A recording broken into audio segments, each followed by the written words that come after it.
father, a Palestinian war refugee, 60 generations of Christians from Palestine. The record started off in Aramaic before it went to Arabic.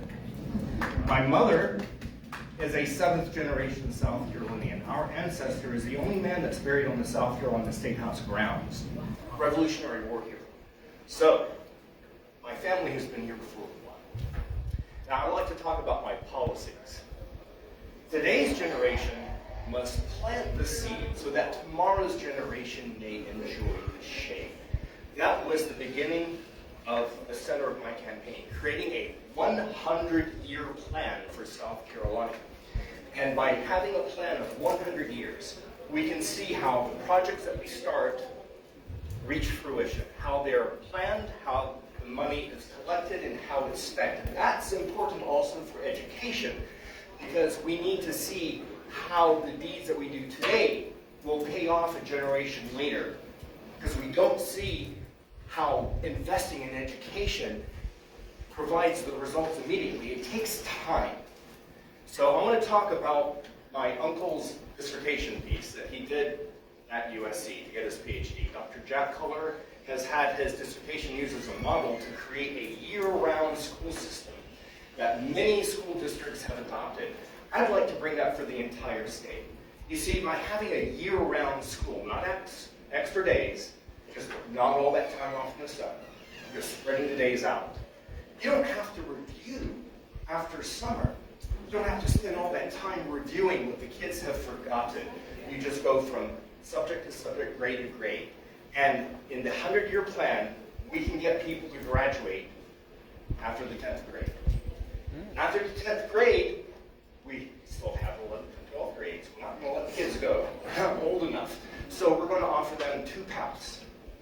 You can get an associate's degree, or you can get a trade school certificate, plumbing, electrician, so on and so forth. So they have a choice that they can make. Now, let's go a step further. What happens when people want to go to college? It's really expensive. So my idea for South Carolina is to create a grant program where you apply for the program, you sign a 10-year contract. So after you graduate from college, for the next 10 years, you don't have any college loans because we have taken care of your tuition, your books, your room, and board. To repay South Carolina, you remain here as a taxpayer. You buy your homes here, your cars, your groceries. You contribute to society in the degree that you receive, that we invested in you. You want to get a master's or a PhD? A few more years. Now, let's just say that you don't want to stay in South Carolina anymore. You want to leave. It's okay. The company you're going to work for, or the money that you've accumulated, you can pay towards a debt that you normally wouldn't have to pay if you had stayed here. So you're not anchored into South Carolina. Now, these grants would be available to anybody because we want to stop the brain drain in South Carolina. People come here, get their education, or our kids go get their education and they leave. But by staying here for the next 10 years, they can contribute to the state and to the economy, and that we're going to have some of the smartest people and some of the smartest workers in the nation well before we reach the end of the 100 years.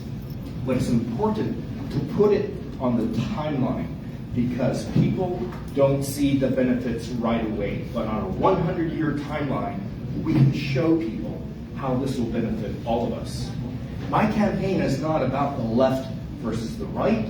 It's about the top versus the bottom, the haves versus the have-nots. And there are so many more of us down here at the bottom. And if we come together and unite, then we can make this an equitable society. So my name is Walid Hakim. I'm the Green Party candidate for South Carolina governor, and I want to thank you for inviting me today.